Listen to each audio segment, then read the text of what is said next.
सबसे पहले अपने गुरुदेव के चरणों में प्रणाम करती हूँ। माता गौरा के चरणों में प्रणाम करती हूँ। गणेश कार्तिक दोनों भैया के चरणों में प्रणाम करती हूँ। जितना भी देवी देवताओं हैं उन लोगों को भी चरणों में प्रणाम करती हूँ। मेरा प्रणाम स्वीकार हो। और सभी गुरु भाई और गुरु बहन के चरणों में प्रणाम करती हूँ और सबके लिए दया मांगती हूँ कि हे शिव, सब पर दया करिए प्रभु, सब पर दया करिए। तो दोस्तों, आज हम फिर सब लोग के लिए लाए हैं चर्चा धोबी और धोबियन के है। चर्चा बहुत अच्छा है दोस्तों, शुरू से अंत तक सुनिएगा। अच्छा लगेगा तो लाइक कर दीजिएगा, शेयर कर दीजिएगा दोस्तों, और कमेंट में हर हर महादेव जरूर लिखिएगा। एक गांव में धोबी रहा करता था, धोबी और धोबियान। और वो अपने घर में एक गधा और एक गधी दो रखा करता था उन लोग, बोझा ढोने के लिए। और कोई भी काम वो गधा और गधी से करवाता था बोझा वाला, अपने एक बोझा नहीं ढोता था उन लोग। बहुत लालची था उन सब। वो गधा और गधी के बहुत खटाता था उन लोग और पैसा कमाता था। आवश्यकता से ज्यादा बोझा दे देता था वो गधा को और गधी को।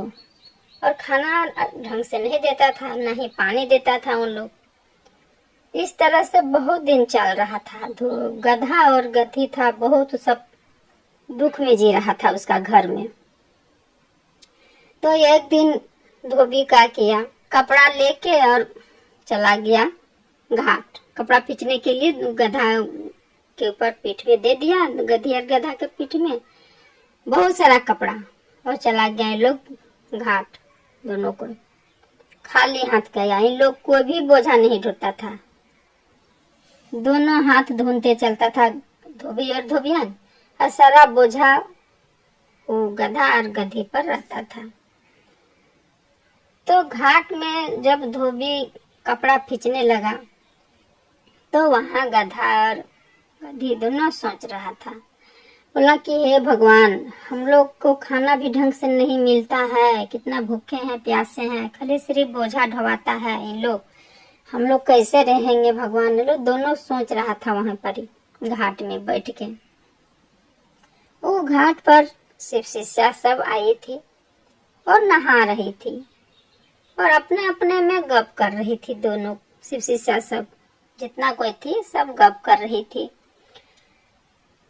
तो ये जो गधा और गधी दोनों सुन रहा था इन लोग को गप। उन लोग बोल रही थी कि जो शिव को गुरु मानता है ना, उसका हर कष्ट दूर हो जाता है। शिव उसको बहुत भला करते हैं, हर चीज का दुख दूर कर देते हैं जो शिव को गुरु मानता है उसको। और जो 3 सूत्र अपनाता है और जो 3 सूत्र मान के चलता है उसको सब ठीक रहता है। पहला में दया है, दूसरा में चर्चा, तीसरा में नमः शिवाय करके प्रणाम है। ये तीनों सूत्र जो लेके चलता है पकड़ के, और वो उसका सब दुख खत्म हो जाता है। इस तरह का शिष्या सब अपना गप बोल रही थी। तो शिष्या सब का सारा बात वो गधा और गधी दोनों सुन रहा था और इस भी भगवान से मना रहा था कि हे भगवान, हम लोग के दुख कब रखिएगा। हम लोग को भी तो आप ही लाए हैं भगवान इस दुनिया में, तो हम लोग को भी खुशी से जीने दीजिए प्रभु, हम लोग को भी शांति से रहने दीजिए। ये लोग सिर्फ काम करवाता है हम लोग से, खाना ढंग से नहीं देता है, हम लोग भूखे प्यासे रहते हैं। ये बहुत लालची है, हम लोग को भूखे रखता है और काम करवाता है, पैसा कमाता है।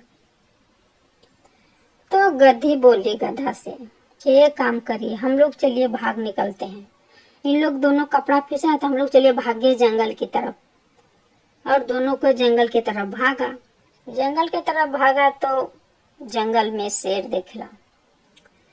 जब जंगल में शेर दिखाई दिया तो गधा कहता है कि यहाँ तो हम लोग को और दुख है, वहाँ हम लोग थे तो वहाँ वो काम करवाता धोबी, अब जंगल आ गए तो जंगल में तो हम लोग मार जाएंगे, खा जाएगा ये शेर, हम लोग जिंदा नहीं रहेंगे। फिर वहां से भगवान को, शिव को दया मांगा कि हे शिव, आप मेरे गुरु हैं, हम आपको शिष्य, मुझ पर दया करिए प्रभु, दया करिए। वो गधा और गधी दोनों को दया मांगने लगा।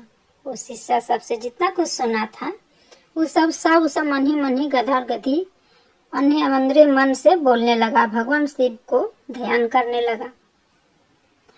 तब फिर बोलती है गधी कि ये काम करिए, चलिए यहाँ से हम लोग लौट चलते हैं, इधर चलिए, उधर नहीं चलते हैं, इधर चलिए। तो वहां एक मंदिर था, वो मंदिर में चर्चा हो रहा था। गधी बोली गधा से कि चलिए ना मंदिर के किनारे बाउंड्री के पीछे हम लोग दोनों बैठेंगे और भगवान से दया मांगेंगे।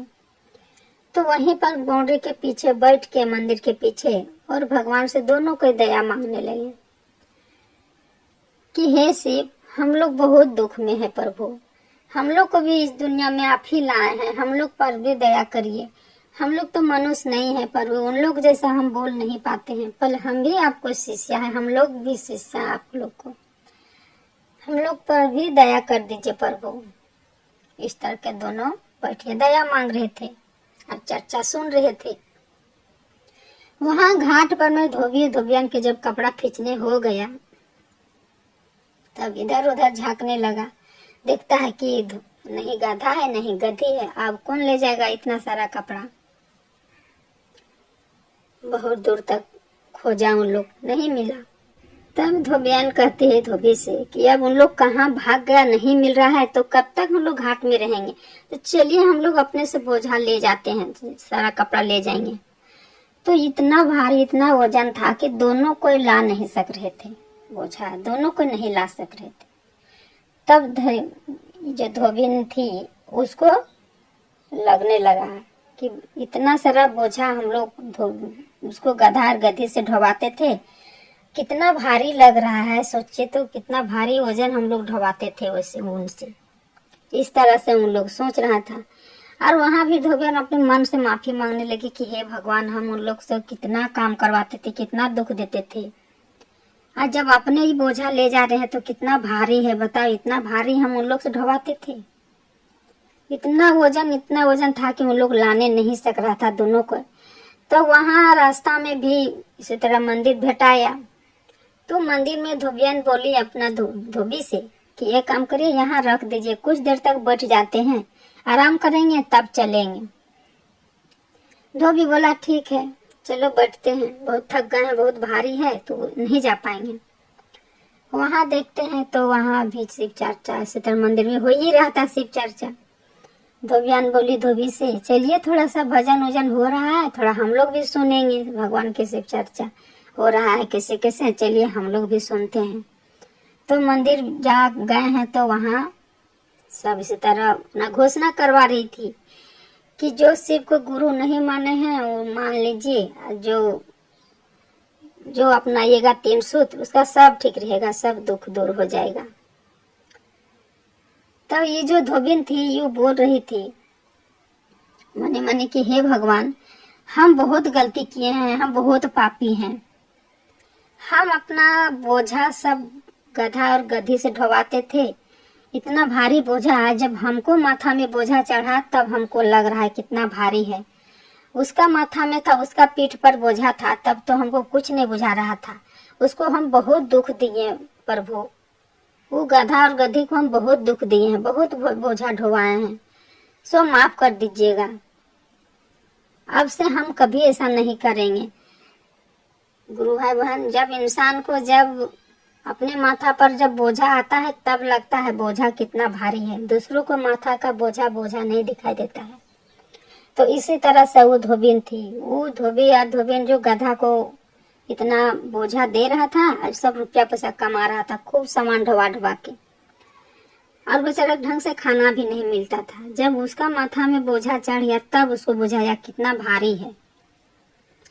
तब वो धोबियन आके मंदिर में क्षमा मांगने लगी कि हम बहुत पापी हैं भगवान, हम पर क्षमा कर दिए, माफ कर दीजिए, हम भी आपको गुरु मानते हैं, हम आज शिक्षा वाहन से हम भी आपको अपना नाम पर घोषणा करवाएंगे गुरुदेव, और जो 3 सूत्र हम जरूर अपनाएंगे।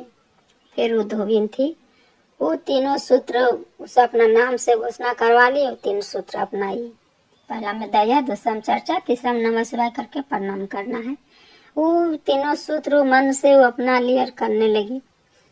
उसके बाद कुछ देर के बाद देखती है दिया कि बाउंड्री को उस पार दोनों बैठ के सुन के हैं चर्चा।